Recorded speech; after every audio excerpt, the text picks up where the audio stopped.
Hello dear children, this is a simple craft representation of lesson number 4, the guiding lamps or the 10 commandments. These 10 commandments were given by God to the Israelites through Moses on Mount Sinai. God had been taking care of Israelites in bringing them out of slavery in Egypt and in their journey through the desert to their promised land. God was providing them with all their needs. So God gave them these set of rules called the 10 commandments. These commandments were written on 2 stone tablets by the fingers of God. These commandments are to be followed, and God made a covenant, that is a promise that if they obeyed these commandments, they will be blessed to be a great nation. Now let's go through the 10 commandments. The first commandment says, "You shall have no other gods before me." The second commandment says, "You shall not make for yourself an idol and worship it."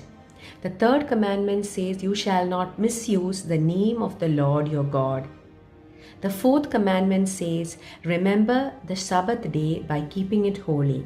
Sabbath is the 7th day of the week, and it's considered to be the day of rest. As we have learned in the lesson of creation, God rested on the 7th day.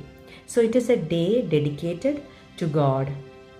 The 5th commandment says, "Honor your father and your mother." And if you do so, you will be blessed with long life in this world.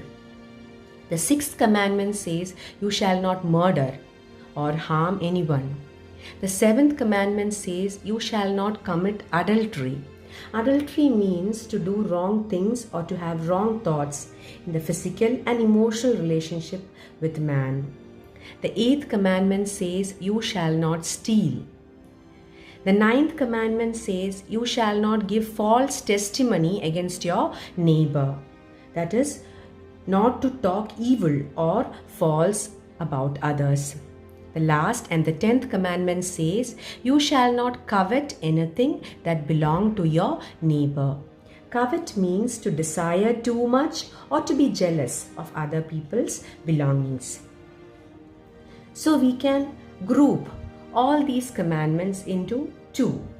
The first 4 commandments are to be followed in relationship with God, and the next 6 commandments are to be followed in relation with man. Years later, when Jesus came into this world, some Pharisees or Jewish teachers of the law asked him which was the greatest commandment of all these 10 commandments. So Jesus summarized the 10 commandments into 2 great commandments.